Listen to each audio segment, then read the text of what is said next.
మొట్టమొదటిది పామాయిల్కి సంబంధించి అంటే ప్రాసెసింగ్ యూనిట్స్ ఏవైతే ఉంటాయో వాటిని ఎస్టాబ్లిష్ చేసుకోవటం కోసం లైసెన్సులు తీసుకోవాల్సి ఉంటుంది. ప్రభుత్వం అనుమతితోటే ఈ ప్రాసెసింగ్ యూనిట్స్ని ఎస్టాబ్లిష్ చేసుకోవాల్సి వస్తుంది. అందుకోసం అందులో మెకానిజం ఉంది.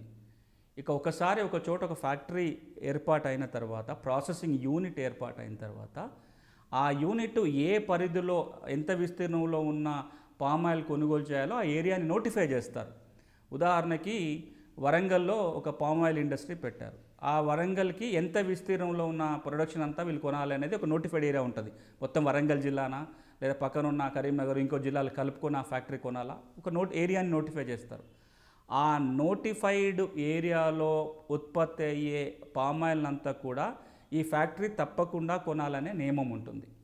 ఎక్కడైతే ఒక ఫ్యాక్టరీ ఏర్పాటు అవుతుందో దానికి ఏదైతే నోటిఫైడ్ ఏరియా ఉంటుందో ఈ నోటిఫైడ్ ఏరియాలో పండిన మొత్తం పామాయిల్ని తప్పకుండా ఆ ఫ్యాక్టరీ కొనుగోలు చేయాల్సిందే.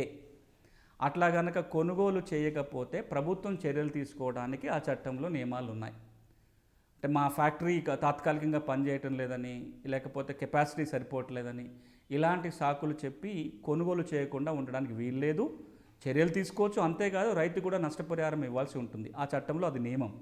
ఇక రెండవది ఏంటంటే, ప్రతి సంవత్సరము ఏ ధరకి ఈ ఆయిల్ పామ్ని కొనుగోలు చేయాలో ప్రభుత్వమే కనీస మద్దతు ధర నిర్ణయిస్తుంది. అంతకంటే తక్కువ రైతుకు చెల్లించడానికి వీల్లేదు. అంతకంటే ఎక్కువ చెల్లించాలి, కానీ అంతకంటే తక్కువ చెల్లించడానికి అవకాశం లేదు. అంటే తెలంగాణ రాష్ట్రంలో ఈ రోజున ఈ పామాయిల్ చట్టం కింద కనీస మద్దతు ధరను కూడా ప్రతి సంవత్సరము ప్రకటించడం జరుగుతుంది. ఈ రెండు రైతులకు చాలా కీలకమైన అంశాలు. ఏం జరుగుతుంది చట్టం ఉండటం వల్ల అంటే, తమ పండించిన పంటని తప్పకుండా కొనుగోలు చేసే ఒక వ్యక్తి ఉన్నాడు. ఓ ఫ్యాక్టరీనో ఒక ఇండస్ట్రీనో ఎవరో ఒక ఇండస్ట్రీ ఆ ఏరియాలో ఉంటుంది, వాళ్ళు తప్పకుండా కొంటారు. రెండవది, ఏ ధరకు కొనుగోలు చేయాలి అనేది ప్రభుత్వమే ప్రకటిస్తుంది కాబట్టి ఆ ఎంఎస్పి రైతు పొందడానికి అవకాశం ఉంటుంది. ఈ రెండు ఈ చట్టం అవకాశం కల్పిస్తుంది.